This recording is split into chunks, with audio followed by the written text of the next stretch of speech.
এই জায়গা ঢুকে আমার বাসার সামনে একটু আলাদা স্পেস।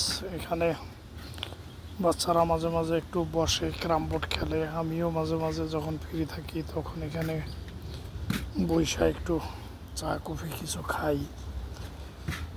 এই হলো অবস্থা।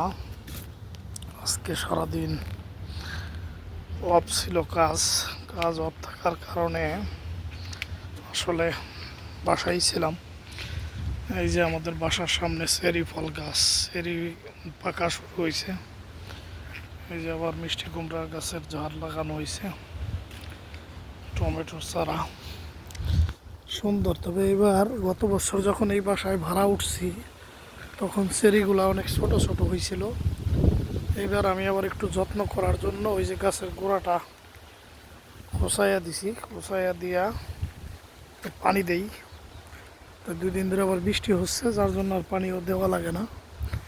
তবে খুব সুন্দর লাগতেছে চেরি, মানে মাত্র পাকা শুরু হয়েছে, একদম বড়ই পাকার মতো মনে করেন, যেটি লাল টুকটুকা হবে। তবে এখন এই 2-4টা ছিঁড়তে মন চায়, তাই ছিঁড়লাম।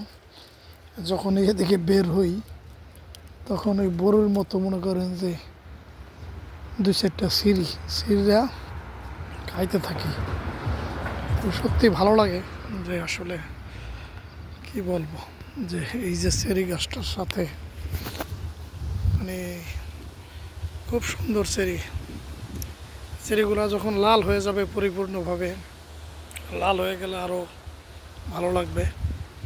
প্রত্যেকটা চেরি রয়েছে লাল হওয়ার উপক্রম হয়ে আসছে, সুন্দর চেরি ফল।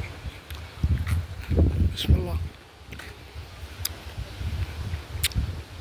একদম সন্ধ্যার আগ মুহূর্ত, 8টার কাছাকাছি বাজে।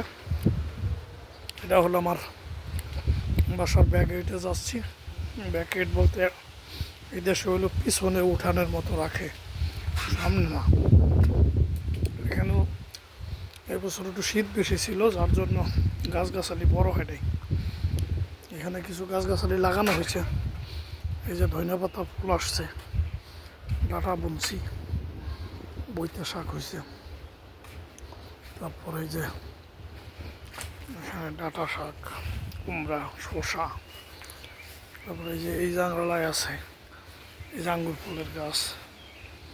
এখানেও ওই যে কুমড়া, ডাঁটা শাক। এনে প্রত্যেকটা বাড়িতেই কিছু না কিছু ফল গাছগাছালি লাগায়। সব মিলে সুন্দর। ভালো থাকবেন সবাই। আল্লাহ হাফেজ। আল্লাহ হাফেজ।